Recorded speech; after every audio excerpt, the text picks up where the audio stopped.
یو سړی دی په موبایل کې سره قرآن دی، نو آیا په دې کې دا د قرآن تلاوت کولی شي او که نو؟ دا ډېر اهم بیان دی، نو لازمي خپلو ملګرو سره واورئ او مخکې شیر کړئ. دا ورو سوال کړی دی،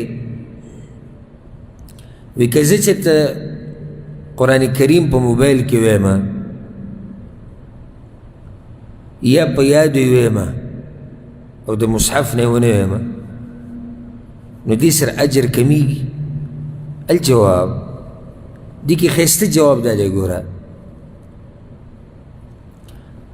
موږ چاته دا نه وایو چې په تا لازم دي چې ته به د مصحف نه تلاوت کې، یا لازم او غوره دا دي چې ته به په یادو تلاوت کې، یا غوره دا دي چې ته د موبایل نه تلاوت کوه.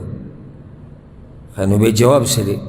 جواب دا دی چې په کمې طریقې سره ستا په تلاوت کې خشوع ډېره راځي، زړه ته د اطمینان او سکون میلاویږي، او قرآن کریم کې سوچ او تدبر کولی شي، هغه طریقې استعمالوه.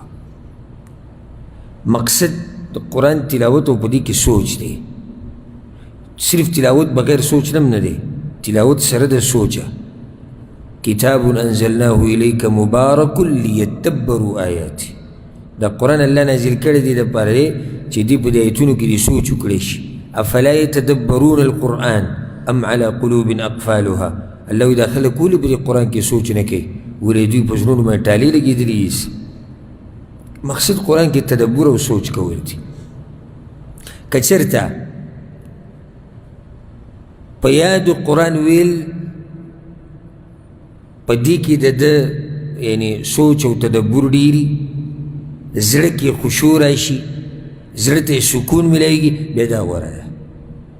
که چېرته وایي چې نه مصحف کې چې کله زه قرآن راوالم او ویم نو دې سره زما زړه کې خشوع پیدا کېږي، نو بیا دا غوره ده. مقصد زما د خبرې څه دی؟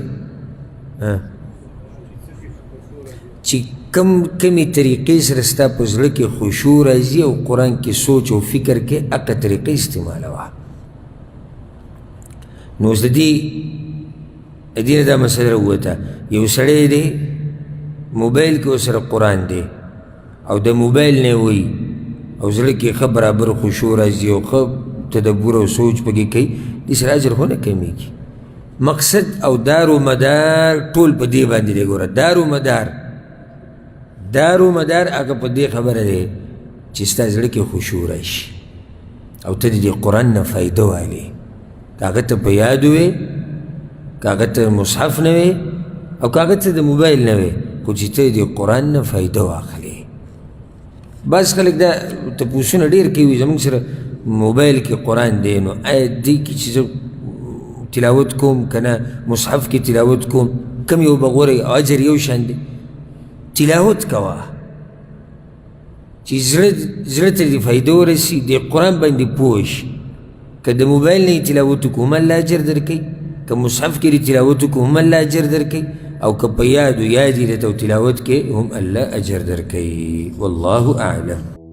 ښه دا د شیخ صاحب ډېر قیمتي او ډېر اهم بیان چې تاسو واورېدو چې آیا انسان په موبایل کې اپلیکیشنز کې او د قرآن تلاوت کولی شي او که نو. شیخ صاحب ډېرې ګټورې خبرې وکړې. امید کوو چې دا بیان به ستاسو خوښ شوي وي. موږ له راکړئ اجازت. السلام علیکم ورحمة الله.